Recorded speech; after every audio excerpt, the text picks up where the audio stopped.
Shalom, shalom, peuple de Dieu, voilà, sois comblé, que le Seigneur nous bénisse en abondance. Nous sommes encore une fois dans notre direct ce matin. Je crois de tout mon cœur que ta vie ne sera plus jamais la même chose.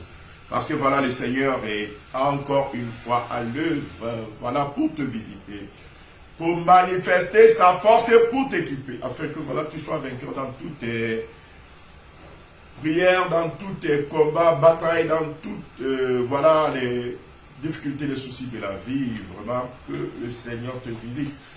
Pour cela, voilà, et puis un certain temps, nous avons commencé un enseignement de nature à pouvoir équiper le corps de Christ en ce qui concerne les armes spirituelles dont nous disposons.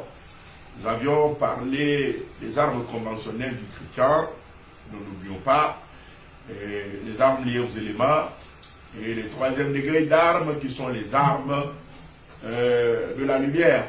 Et voilà, c'est sur ces armes-là que nous sommes, mystère dans la bataille spirituelle, les armes de la lumière.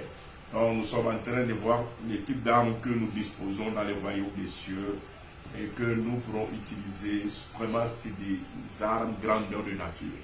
Qui, voilà, par la prière, voilà, une prière fervente pourra chambouler, voilà, le royaume de Satan et changer notre devenir. Donc, que le Seigneur nous bénisse, que le Seigneur te visite, que le Seigneur te fortifie.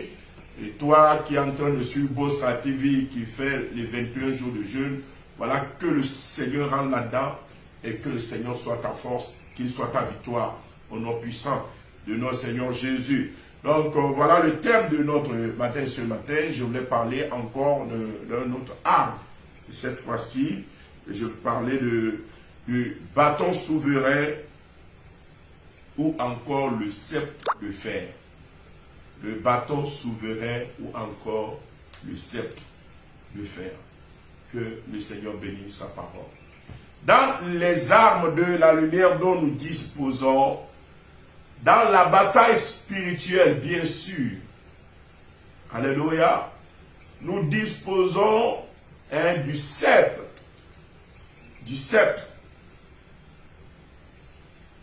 du Seigneur Jésus, le sceptre royal, le bâton souverain qui fait partie des armes les plus mythiques.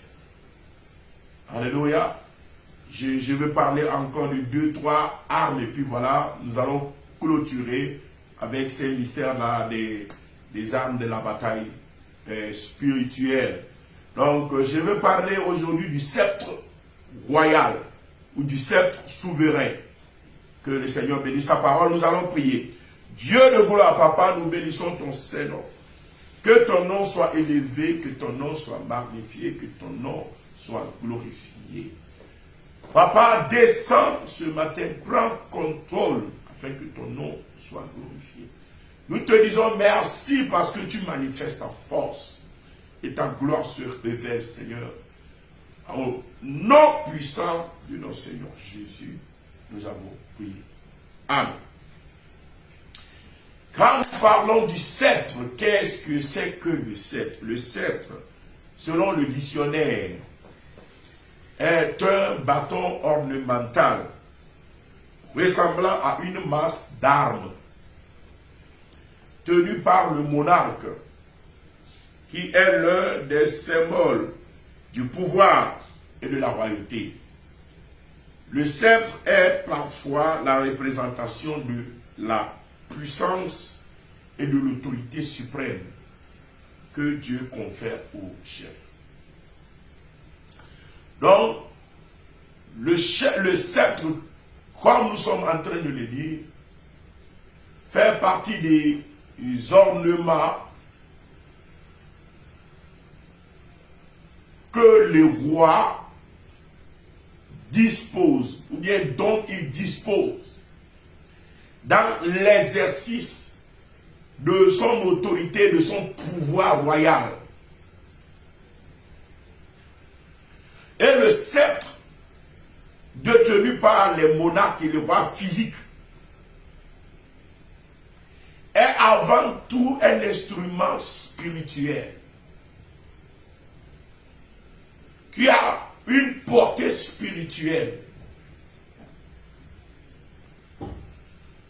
Et notre royaume dispose du sceptre ou d'un sceptre encore appelé bâton souverain, encore appelé le sceptre de fer,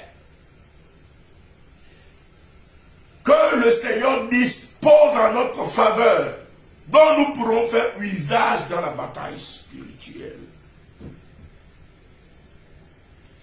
Et tandis que tu écoutes ma voix, comme le Seigneur l'a dit, que ma parole, esprit et vie, que ce cercle-là se mette à agir d'ores et déjà au nom puissant de notre Seigneur Jésus.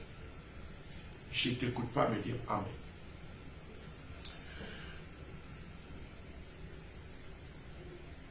Quand nous prenons l'homme de Dieu du nom de Moïse, nous verrons que Moïse, il a été appelé, il a été envoyé, et Moïse a été équipé d'une seule chose, un bâton dans sa main.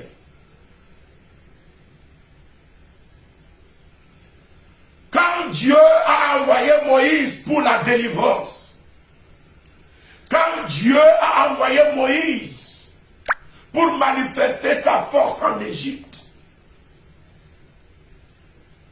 la seule chose que Dieu a dit à Moïse, c'est qu'est-ce que tu as dans ta main? Moïse dit, j'ai un bâton. Il dit, dépose ce bâton-là sur ma montagne.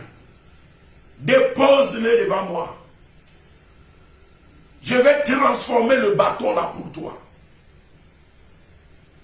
Et effectivement, quand Moïse a déposé le bâton, quand Moïse a repris ce bâton, le bâton se transforme en serpent avant tout.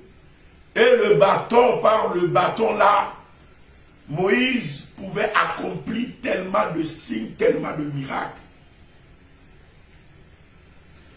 Ce qui fait que chacun s'acharne à dénicher le mystère derrière le bâton ou bien la verge de Moïse, encore appelée communément la verge d'Aaron. Parce que Moïse laisse Aaron tenir cette verge et c'est souvent Aaron qui exerçait le pouvoir de la verge.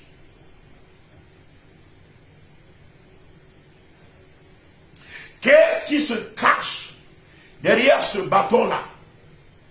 Nous savons que ce fut le bâton de la délivrance. C'est par ce bâton-là que Moïse délivra Israël de la main de l'Égypte. Et beaucoup de serviteurs de Dieu ont interprété ce bâton en disant que le bâton est le signe de la puissance de Dieu, c'est le signe du Saint-Esprit. Bon, il y a beaucoup de choses qui ont été dites. Mais le bâton est différent de cela. Le bâton signifie carrément autre chose. Le bâton est la manifestation d'une arme spirituelle, d'une arme de lumière.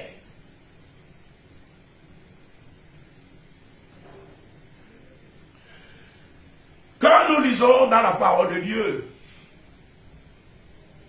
dans tout l'Ancien Testament, je crois que nous convenons tous pour dire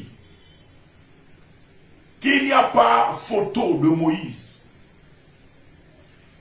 Le monsieur, en ce qui concerne les miracles de terreur, de nature à apporter la délivrance, le jugement de Dieu, la manifestation du pouvoir divin, dans le but de faire la guerre, dans le but de libérer le peuple de Dieu, le monsieur n'a pas photo. Quand nous lisons dans le livre de Deutéronome, Deutéronome 34, le verset 10 à 12, la Bible nous dit, il n'a plus paru en Israël de prophète semblable à Moïse. Vous voyez?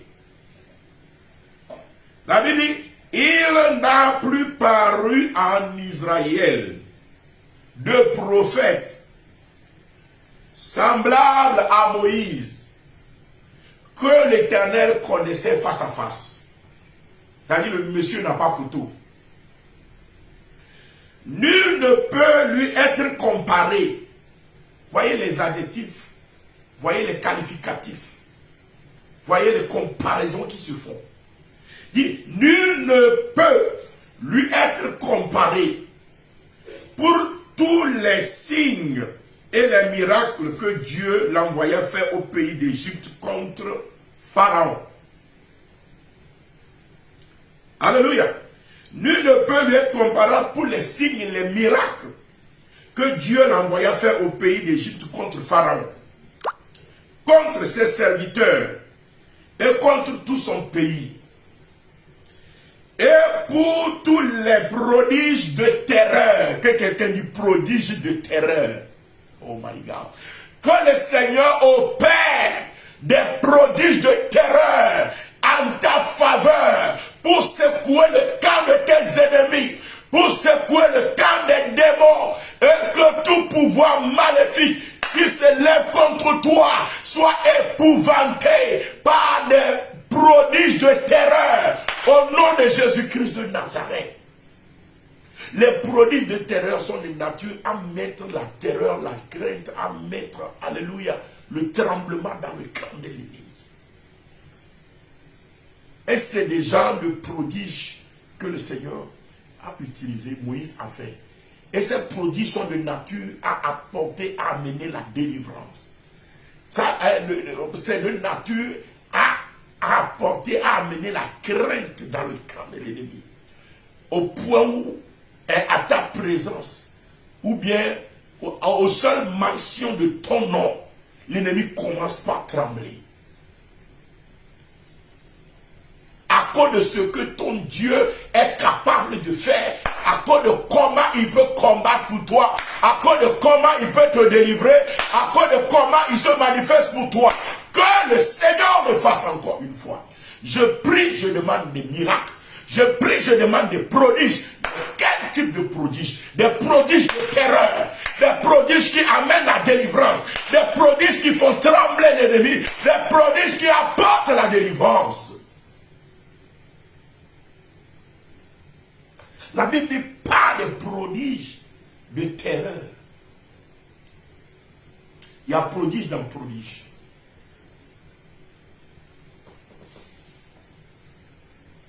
Mais il y a certains prodiges, il y a certains miracles. C'est pour faire trembler l'ennemi. C'est pour provoquer la crainte dans le camp de l'ennemi. Le respect. Ton respect dans le camp de l'ennemi. Car la Bible dit l'Éternel établit pour moi une table en face de mes adversaires. C'est les prodiges de terreur qui amènent cela. Les prodiges de terreur te feront dominer au milieu de tes ennemis. Leur cœur, alléluia, trembleront au seul bruit de tes pas. Et comme la Bible dit, il n'y a pas d'homme qu'on puisse comparer à Moïse. À cause des prodiges de terreur que le Seigneur lui a fait faire contre Pharaon et contre son pays. C'est pourquoi quand Israël, même après être sorti de l'Égypte, lorsqu'ils sont en chemin pour se rendre sur la terre promise, les peuples qui les voyaient arriver de loin ont peur. C'est pourquoi le roi de Moab est parti chercher Balaam pour venir les maudire. Parce qu'ils savent comment ils ont traité Pharaon. Ils savent comment ils ont traité l'Égypte. Ils savent comment les prodiges de terreur ont eu lieu. Je te dis, tu as souffert, je te dis, tu as pleuré. Je te dis, Israël a été en captivité pendant 450 ans. C'est fini pour eux. Ils ne rêvaient même plus la délivrance. Lorsque le Seigneur a équipé Moïse avec le bâton. Je prie au nom de Jésus-Christ.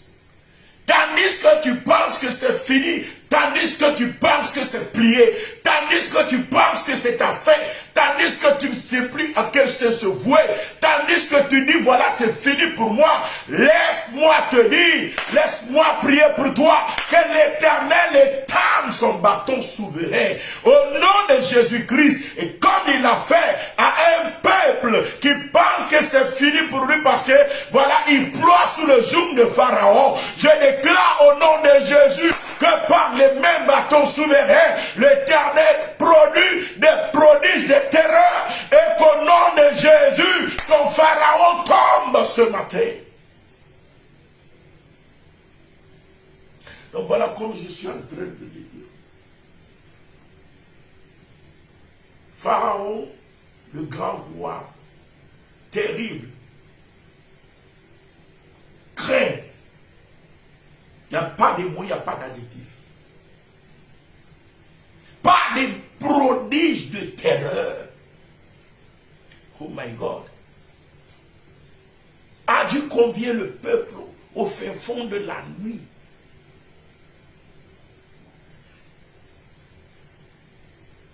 Pas de supplications. Sortez, quittez, partez. Quittez, partez. Pourquoi? Parce que l'Éternel l'a fait trembler.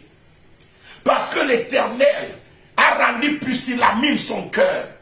Parce que l'Éternel l'a frappé par ses prodiges de terreur. Que l'Éternel frappe le camp de l'ennemi par des prodiges de terreur. Qu'il frappe le camp des démons par des prodiges de terreur. Qu'il frappe ceux-là qui te retiennent encore captif. Tu as prié, tu es fatigué. Au nom de Jésus-Christ de Nazareth, par des prodiges de terreur, je ne t'écoute pas me dire Amen. Oh my God. Donc voilà comme je suis en train de le dire. La Bible dit nul ne peut être comparé à Moïse. Alléluia.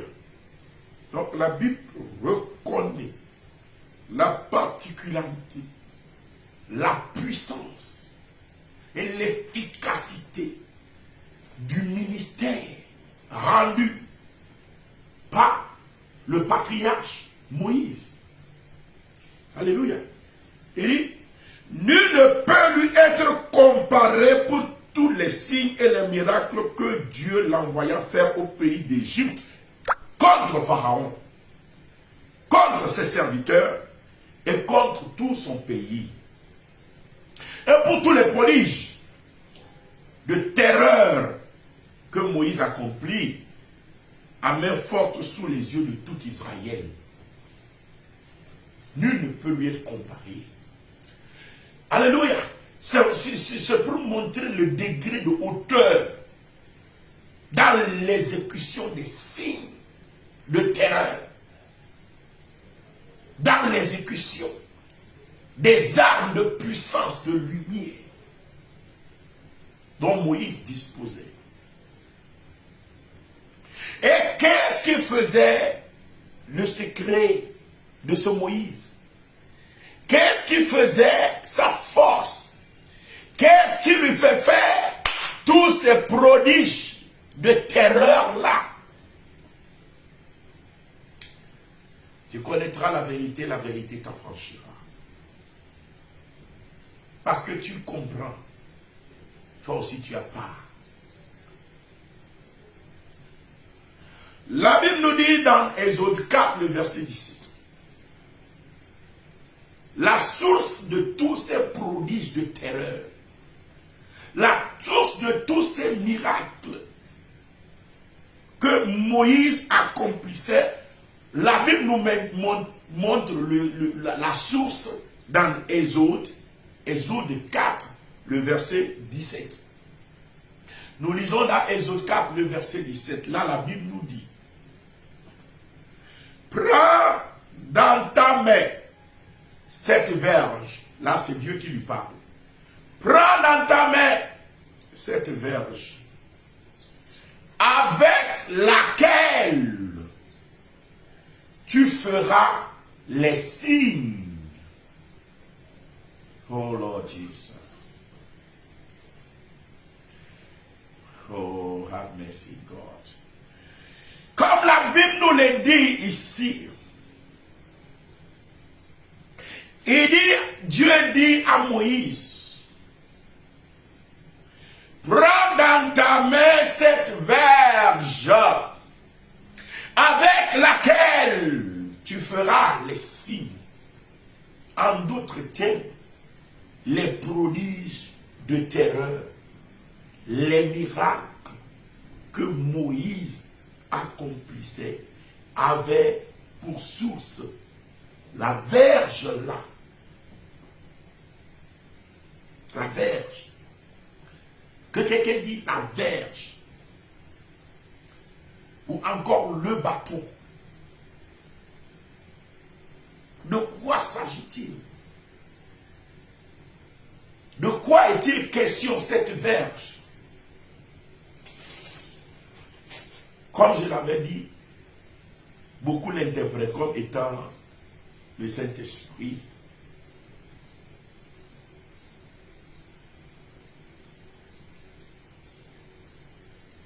Le Saint-Esprit n'est pas la verge.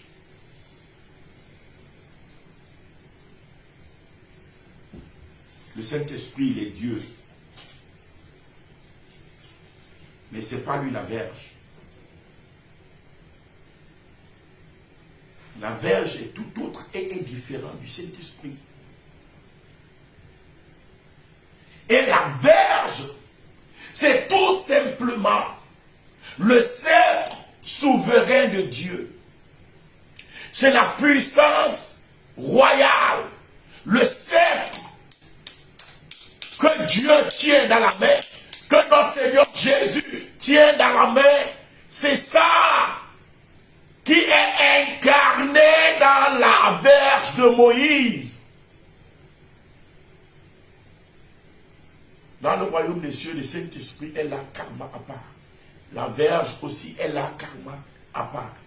La verge qui est le sceptre est la karma à part. Et Dieu tient cette verge. Le Saint-Esprit tient cette verge. Le Saint-Esprit tient le sceptre. Dieu tient le sceptre.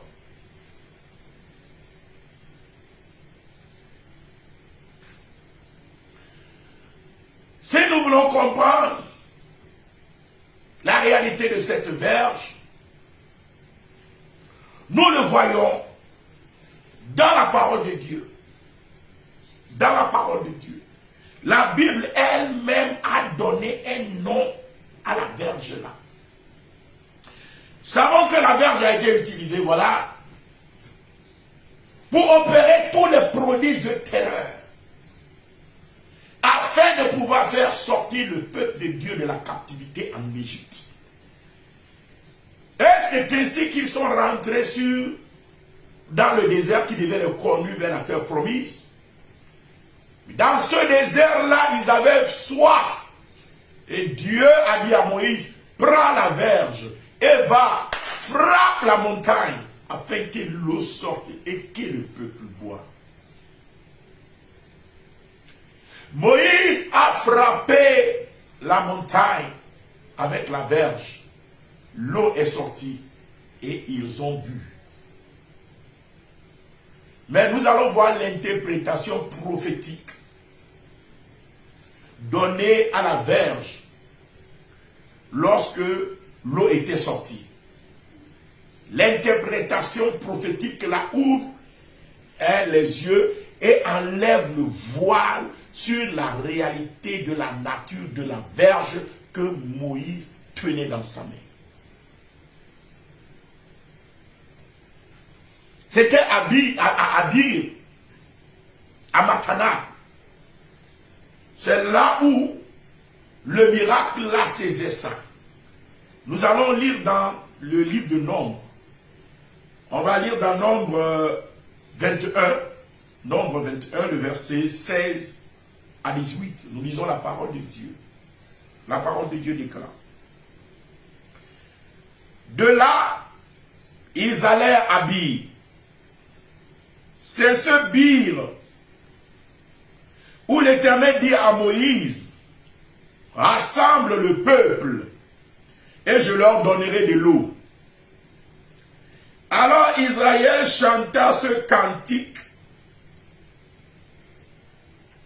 Monte, puis, chantez en son honneur. Puis, que les princes ont creusé, que les grands du peuple ont creusé. Avec le sceptre. Vous voyez, le puits est creusé avec quoi? Le sceptre. C'est avec le sceptre de Dieu qu'on a frappé la montagne pour que l'eau sorte. Monte puis que les princes ont creusé. Avec le sceptre. Avec leur bâton du désert, ils allaient à Matana. Que le Seigneur bénisse sa parole. Donc, comme nous sommes en train de le voir là-bas, clairement le bâton de Dieu qui a été utilisé pour créer ce puits-là et abreuver le peuple de Dieu dans le désert. Ce bâton a été mentionné ici dans le livre des Nombres, mais sous une autre appellation. Une appellation spirituelle qui révèle la vraie nature du bâton. Et la Bible l'appelle comment? La Bible l'appelle le sceptre. Le bâton souverain. Le bâton royal. Moïse a fait des signes. Et personne ne peut lui être comparé. Du fait des signes et des miracles que le Seigneur l'a utilisé à faire. Des signes de terreur, des miracles de terreur. Mais la Bible nous dit ici que ce bâton-là, cette verge-là, que Moïse tenait dans sa main, a un nom spirituel. Parce que le peuple prophétisait. Dieu a donné une chanson, qui est une chanson prophétique. Ils ont donné ça au peuple. Et c'est dans ces déclarations prophétiques des chants que l'eau a coulé. Tout le peuple criait, monte au puits, puits que les grands du peuple ont creusé, monte au puits, puits qui a été creusé avec le sceptre de Dieu. Voilà les déclarations prophétiques. L'atmosphère prophétique de déclaration dans lequel le peuple se trouvait lorsque Moïse a levé le bâton et il a frappé la montagne et l'eau est sortie. Ce bâton-là que Moïse tenait n'est que l'expression du sceptre de Dieu, du sceptre souverain. Que ce sceptre-là, qui opère les prodiges de terreur, opère encore une fois des prodiges de terreur dans ta vie, et que ce sceptre-là, qui a délivré le peuple de la main et de la fournaise de fer des pharaons, que ce sceptre-là te délivre de la fournaise de fer de tes ennemis. Tout pharaon qui se lève contre toi, tout Goliath qui te combat, que le sceptre de l'Éternel au nom de Jésus manifeste sa force dans les noms puissants de notre Seigneur Jésus, de la façon dont le sceptre a opéré et des miracles de prodiges de terreur et a mis à terre l'ennemi, a combattu Pharaon, a combattu son armée au nom de Jésus-Christ de Nazareth. Que le sceptre de Dieu combat ta faveur ce matin, au nom puissant de notre Seigneur Jésus. Je suis en train de te parler des armes de lumière. Dieu a conféré à Moïse son sceptre. C'est pourquoi Moïse tenant le sceptre dans la main, il n'y en a point paru d'homme qui a fait autant de miracles, autant de signes, comme Moïse, selon les Saintes Écritures, excepté Jésus-Christ. Alléluia. Parce que Jésus n'est pas classé parmi les hommes. La Bible dit, en lui habite corporellement toute la plénitude de la divinité. Donc Jésus-Christ est classé Dieu. Mais de ceux qui sont les fils des hommes, la Bible dit, il n'y en a point paru comme Moïse, qui fit autant de signes et de miracles.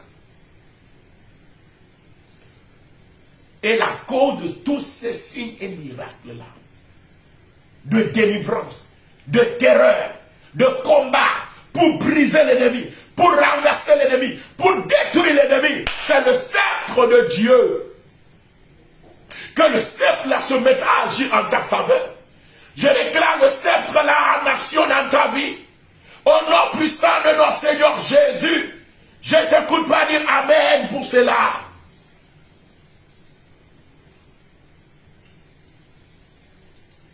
Le Seigneur, il est à l'œuvre maintenant. Le Seigneur, il agit pour toi maintenant. Le Seigneur, il se manifeste dans sa force maintenant. Je ne t'écoute pas dire Amen. Je ne t'écoute pas dire Alléluia. Donc, comme je suis en train de le dire, le vrai secret de la particularité de cet homme appelé Moïse, c'est le sceptre souverain. C'est le sceptre de Dieu. Et Jésus-Christ, dans son pouvoir, dans sa puissance guerrière, se manifeste par le sceptre.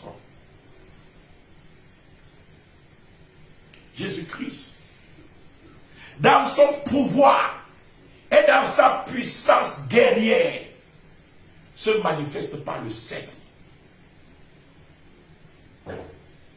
Quand Jésus te montre son sceptre, ça veut dire qu'il te montre sa puissance guerrière et sa puissance royale.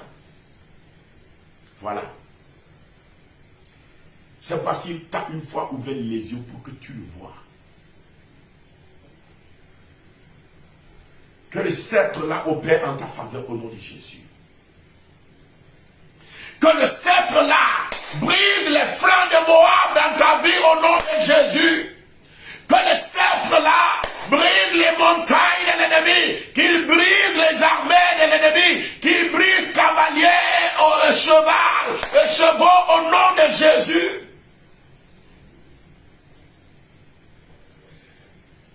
Que le sceptre la combatte en ta faveur.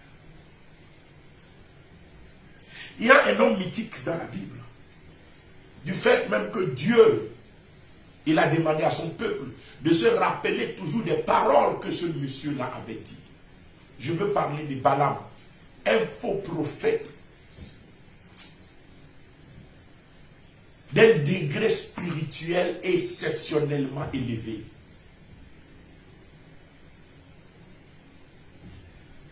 Ce monsieur du nom de Balaam, ce charlatan du nom de Balaam, la Bible l'appelle devin. J'ai vu beaucoup d'hommes de Dieu, du fait du jargon utilisé par Balaam, qui sont forcés de le considérer comme prophète de Dieu.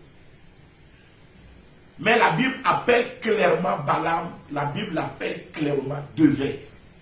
Et un devin n'est jamais un prophète de Dieu. À la rigueur, le nom utilisé pour les prophètes de Dieu dans la Bible, c'est voyant. un prophète peut être appelé voyant. Mais un prophète de Dieu ne peut jamais être appelé devin. Un devin, c'est quelqu'un qui pratique les arts de la divination. Donc un prophète de Dieu ne pratique pas la divination. Par conséquent, un prophète de Dieu ne peut pas être appelé devin. Ce Balaam, homme redoutable, la Bible dit celui que lui maudit est maudit, et celui que lui bénit est béni. Ce Balaam-là, qui fait partie des fils de l'Orient, les plus hauts sorciers de tous les temps, de tous les âges, c'est les fils de l'Orient.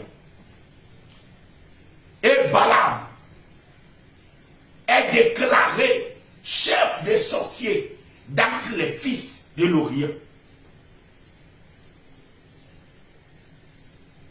Quand Balaam est venu sur le chemin d'Israël, dans le but de maudire Israël, dans le but de détruire Israël, dans le but de mettre fin au destin glorieux que le Seigneur est en train d'écrire pour Israël, le Seigneur a ouvert les yeux de Balaam. Et Balaam a reçu une révélation.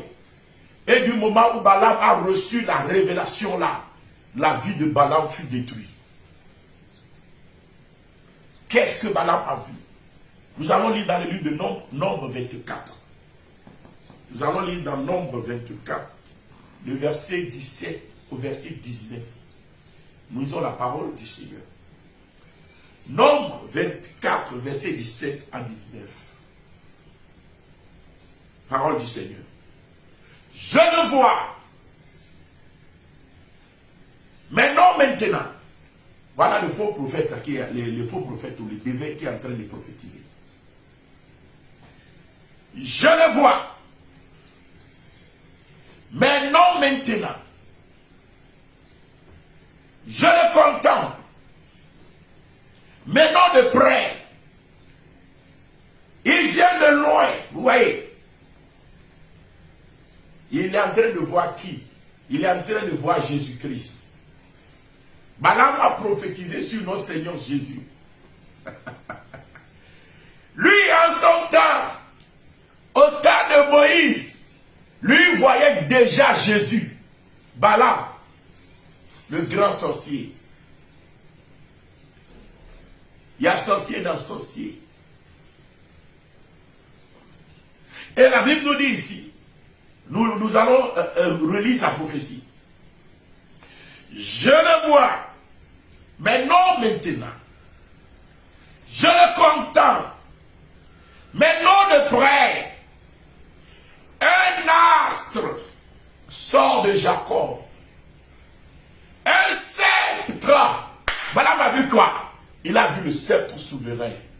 Jesus. Que tout sorcier qui s'élève contre ta vie voit le sceptre souverain de Dieu ce matin.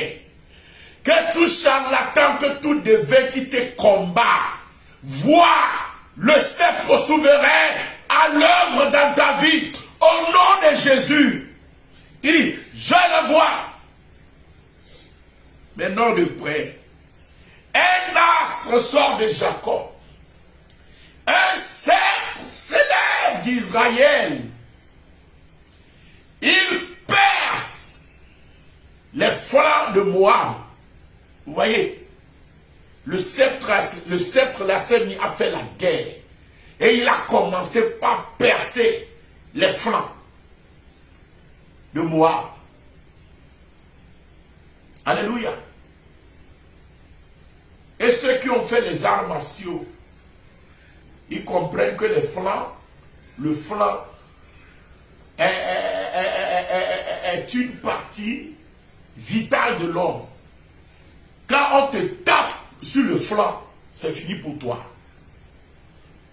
Quand on te tape sur le flanc, on peut te couper le souffle, tu peux mourir. C'est un coup mortel. Le flanc est un endroit mortel du corps.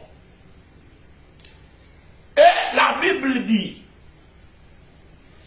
il y a un sceptre qui s'élève d'Israël. Et le sceptre là est en train de percer. C'est la fait. En train de percer les flancs de Moab. Et il abat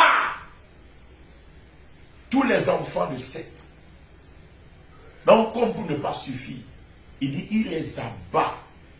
C'est-à-dire, il finit avec eux, quoi. Il termine avec eux. Je dis que le Seigneur termine avec tes ennemis. Que le Seigneur finit avec tes ennemis. Qu'il leur perce le flanc au nom de Jésus. Qu'il les abat dans sa colère au nom de Jésus. Que le sceptre souverain combat en ta faveur. Donc, comme nous sommes en train de le dire, Balaam est dans ce que nous appelons ici la perspective prophétique.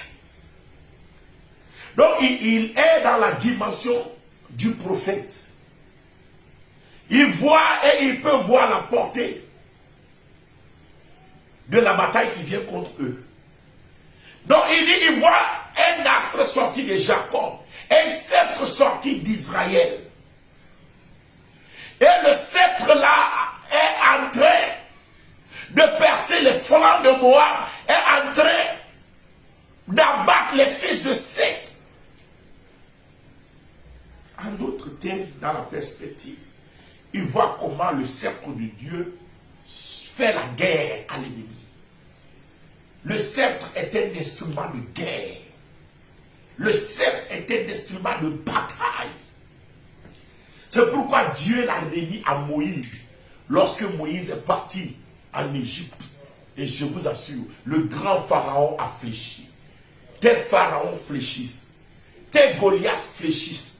Au nom puissant de notre Seigneur Jésus, je ne t'écoute pas me dire Amen pour cela. Je ne t'écoute pas déclarer Amen. Parce que tu le dis, ça s'accomplit. La vie et la mort se trouvent au pouvoir de la langue.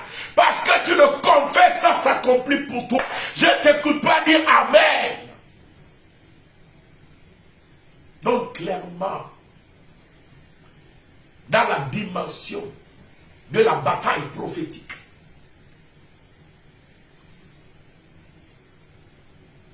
Balaam a vu. Le sceptre fait la guerre aux fils de Seth, fait la guerre aux enfants de Moab. Et c'est les Moabites qui l'avaient loué. C'est les Moabites qui avaient payé afin qu'ils viennent maudissent. C'est le roi de Moab qui l'a appelé. C'est joué à eux. Les Madianites.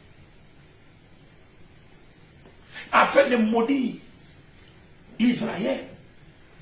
Mais quand Balaam venait, Dieu a résisté à son âme. À plusieurs reprises, Dieu lui a résisté. Il a mis des autels, Dieu lui a résisté. Il a mis jusqu'à 7 autels. Ton ennemi là qui ne se fatigue jamais. Ton Balaam là qui te combat. Malgré que Dieu lui résiste, il trouve d'autres moyens de contre-attaquer toujours.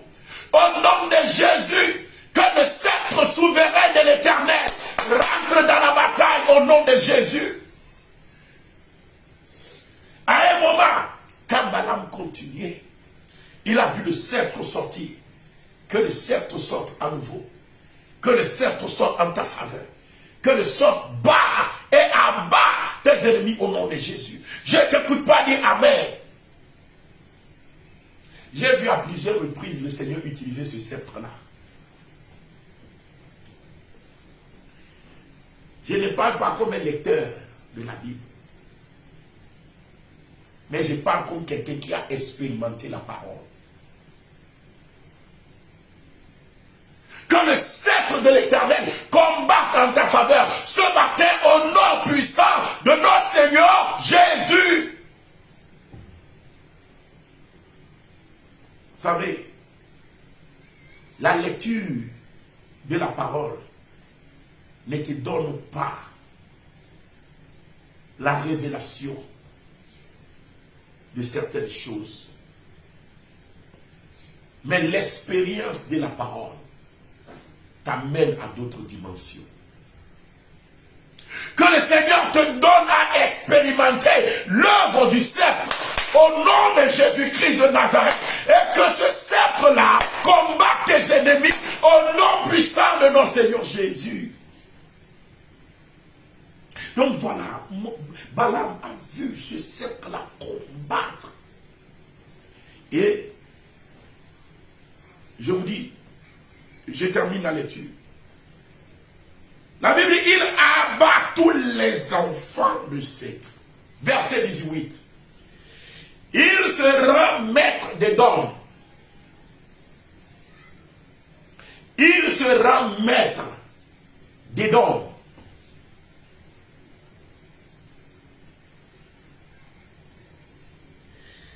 Il sera maître de Séir, ses ennemis. Israël manifeste sa force. Voyez, quand le sceptre est sorti, la Bible dit, Israël sera maître des dons. Israël sera maître de Seth. Et il manifeste sa force. Tout ce qui est de caché que Dieu a mis en toi, les gens t'ont ridiculisé. L'ennemi est à ridiculiser. L'ennemi a jeté le discrédit et l'opprobre sur toi. Que le Seigneur te donne à manifester ta force. Que le Seigneur te donne à manifester les dons et talents en toi. Que le Seigneur te donne à manifester ta gloire. Que le sceptre de la gloire, que le sceptre souverain, que le sceptre de fer de l'Éternel combatte en ta faveur au nom puissant de notre Seigneur Jésus. Donc voilà comme nous sommes en train de le déclarer. Déclare-le sur ta vie. Proclame-le sur ta vie. Décrète-le sur ta vie. Décrète-le ce matin au nom puissant de notre Seigneur Jésus. Alléluia. Donc la Bible dit par le sceptre là, il sera maître des noms. Il sera maître de Séir et Israël manifeste sa force. Celui qui sort de Jacob règne. Oh Jesus, le sceptre amène quelqu'un à rentrer dans le règne. Oh Jesus, rentre dans ton règne au nom de Jésus. Parce que tu domines sur tes ennemis. Rentre dans ton règne au nom de Jésus. Rentre dans ton règne au nom de Jésus. Celui qui sort de Jacob règne en souverain. C'est pourquoi le sceptre s'appelle le sceptre souverain ou encore le bâton souverain. Il fait périr ceux qui s'échappent des villes. Tes ennemis qui s'échappent là. Que le sceptre les pourchasse. Que le sceptre les poursuive. Qu'ils soient abattus. Au nom puissant de Jésus. Je ne t'écoute pas dire Amen. Voilà la révélation que Balaam a vue avant de partir. Et Balaam est parti, ça n'a pas fait longtemps, il fut tué par les enfants d'Israël. Il a été tué. Il y a ce qu'on appelle la double perspective. Balaam voit la chose de loin, mais la chose affecte sa vie. C'est comme on a prophétisé au temps de Alléluia, Ésaïe, qu'un enfant naîtra de la Vierge et l'enfant là s'appellera Emmanuel. Et Ésaïe, prophétisant sur Jésus, a donné naissance à un enfant, alléluia, à qui il a donné le nom d'Emmanuel. Et le signe qu'il a dit s'est accompli. Et le signe là s'accomplit encore à la venue de notre Seigneur Jésus. Ça, c'est ce qu'on appelle la double perspective, dans la perspective prophétique.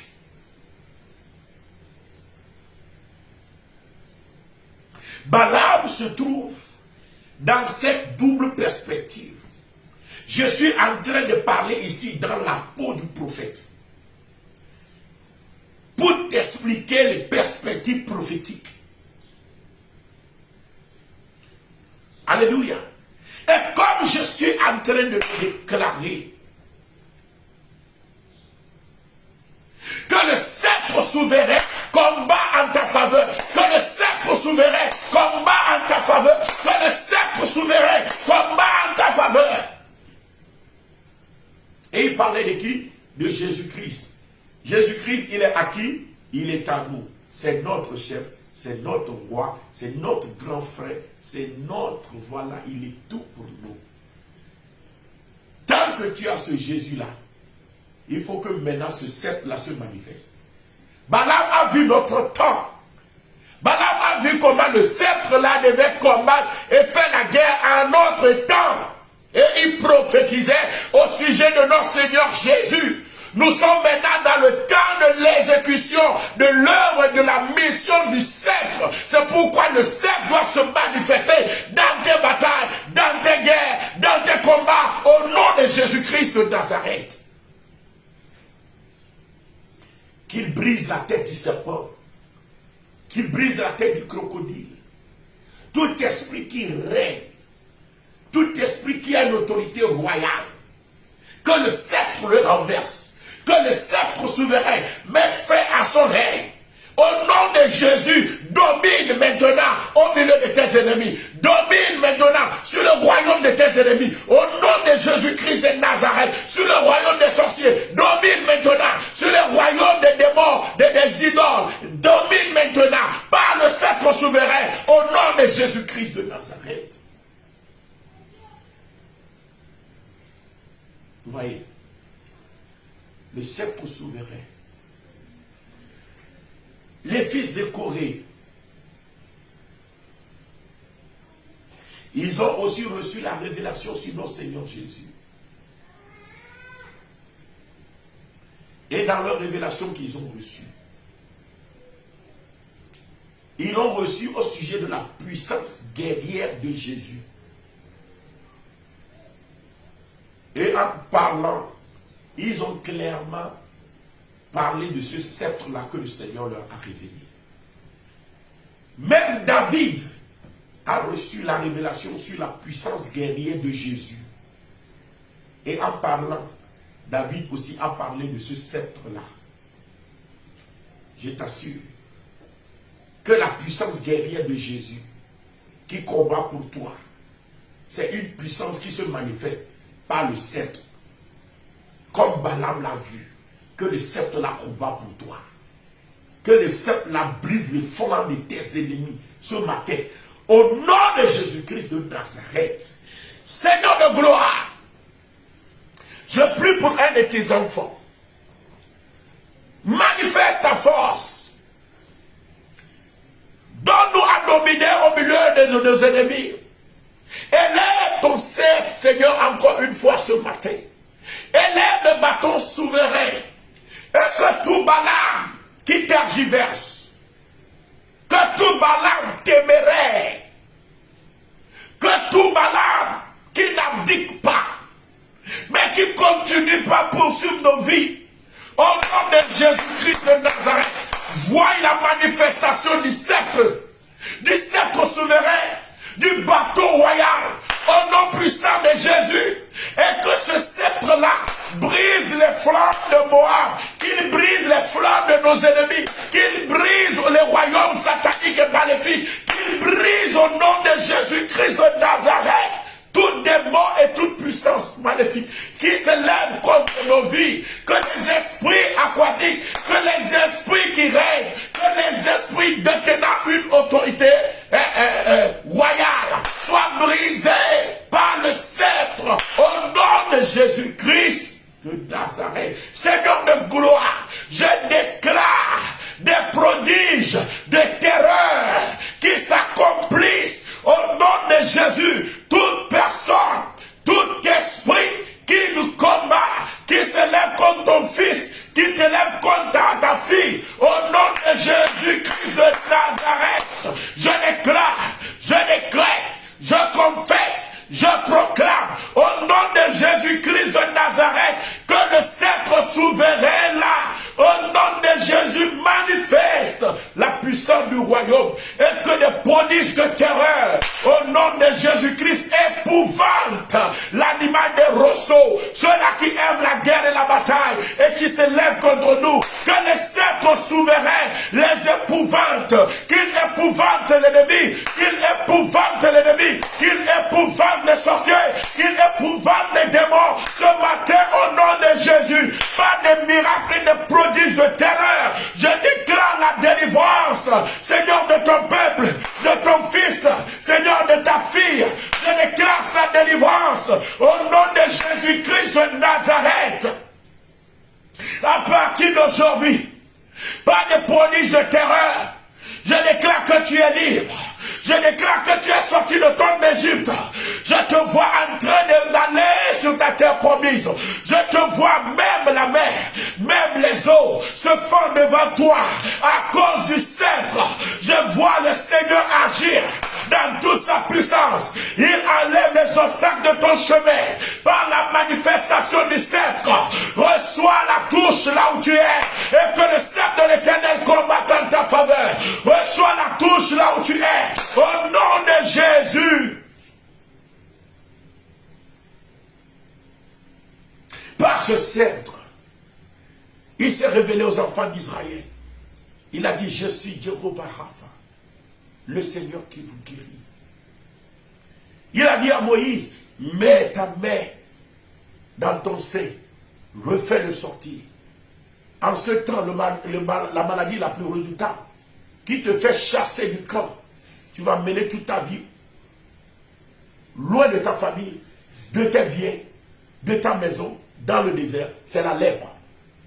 Quand Moïse l'a mis la main dans son sein, il l'a fait sortir, sa main fut couverte de lèpre, il a eu peur. Le Seigneur dit, tu n'as pas à avoir peur. Remets la main, on le fait sortir. Et il est devenu encore saint. Il est le Dieu qui nous guérit. Que le sceptre là agisse dans ta vie. Je proclame la guérison. Je proclame la délivrance. Je déclare la restauration. Au nom de Jésus, par des prodiges de terreur, reçois la touche maintenant. Là où tu es, reçois la touche. Reçois ta guérison. Au nom de Jésus. Merci Seigneur. Parce que les hôtels là sont brisés, les hôtels de Dagon sont brisés, les idoles là qui se lèvent contre ton fils, contre ta fille est brisée. Je déclare la restauration, je déclare que ces puissances là sont brisées au nom de Jésus-Christ de Nazareth. Dieu de gloire, papa, reçois la louange, reçois l'honneur, reçois les exaltations. Nous, ton peuple, nous voulons te dire merci. Parce que tu nous as encore, voilà, une fois gâtés ce matin. Par ta toute puissance, tu t'es manifesté. Oh, que tu es redoutable, Seigneur. Que tu es merveilleux. Que ton nom soit à jamais béni. Soit élevé. Soit glorifié. Shalom à toi, enfant de Dieu. N'oublie pas de liker. N'oublie pas de partager. Et comme nous sommes en train de parler, voilà, nous voulons vraiment équiper notre régie. Si le Seigneur te met à cœur, n'oublie pas de s'aimer dans cette onction. Tu ne sais pas ce que Dieu peut réaliser pour toi. Que ta vie ne soit plus jamais la même chose. Sois comblé, sois béni. Shalom à toi. Bye bye.